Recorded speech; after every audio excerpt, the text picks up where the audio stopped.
আসসালামু আলাইকুম। কি তো অবস্থা আমার মায়ের আমরা সকল? আজকে ঘুম থেকে উঠছি।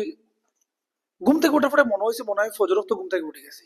ফজরত তো মনে হওয়ার কারণ হইলো গিয়া উঠছি ঠিক 8টার সময়, কিন্তু উঠিয়া দেখি চতুর্দিকে ধুমায় অন্ধকার। আমি তো ঘুম থেকে উঠিয়া মোটামুটি একটা টাসকি খাইলো যে বিয়ান্ত বেলা আগুন লাগাইলো কে। এখন দেখি সাইয়া ভাই আগুন নাই, এটা কুয়াশা। বাপ রে বাপ, ইজাত কুয়াশা নিয়ে আজকে সকালকে পড়ছে, খোয়ার মতো নাই। এর মাঝে যে পরিমাণ ঠান্ডা লাগে, যা হিয়াল আছিল গাতে গুতে সব দেখে আজকে ঠান্ডায় মরে যাব।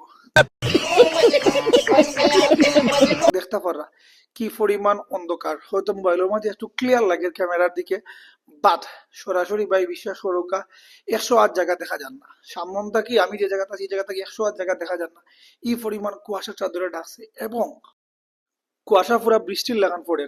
কারণ হেলমেটের গ্লাস ক্লাস লাগাই আমার জ্যাকেট উকে যেটা আছিল সবটা ভিজে গেছে। এর মাঝে আজকে ফার্স্ট টাইম মনে হয় এই বছর শীতের মাঝে আমি সাইডটা জ্যাকেট কিনছি। সাইডটা জ্যাকেট কিনবার পরেও বাইকের বাতাসটা কি আমি রেহাই পাইছি না, এবারে আতে বড় লাগে আমার, ঠান্ডা হয়ে গেছে। তারপরে শুক্র আলহামদুলিল্লাহ, আল্লাহ এত সুন্দর একটা জায়গার মাঝে জন্মগ্রহণ করাইছিল আমারে। শীতের সময় শীত উপভোগ করতে পারলাম, গরমের সময় গরম।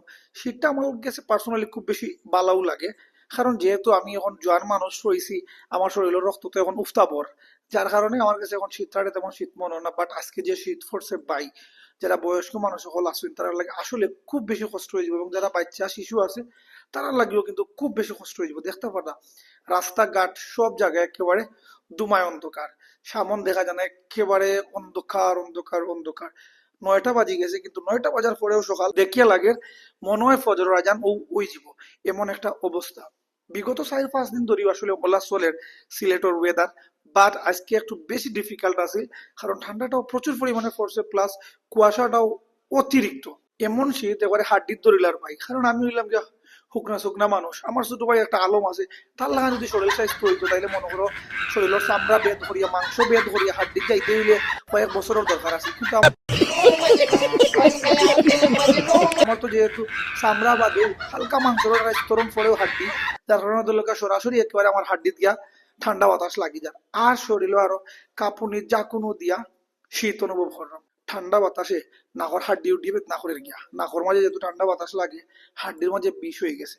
সো ও আসিল গিয়া আজকের আমরা সিলেটের ওয়েদার, এবং সিলেট শহরের ঠান্ডার হাল হাকিকত। চিন্তা করলাম শহরের যদি এই অবস্থা হয়, তাহলে গ্রামাঞ্চলের কি না জানি কি অবস্থা। আল্লাহ সবরে হেফাজতে রাখতা, ঠান্ডাটা কি বাঁচাইয়া রাখতা, সবার লাগে দোয়া রইল, আমার লাগে সবে দোয়া করবা। আসসালামু আলাইকুম ওয়া রাহমাতুল্লাহি ওয়া বারাকাতুহু।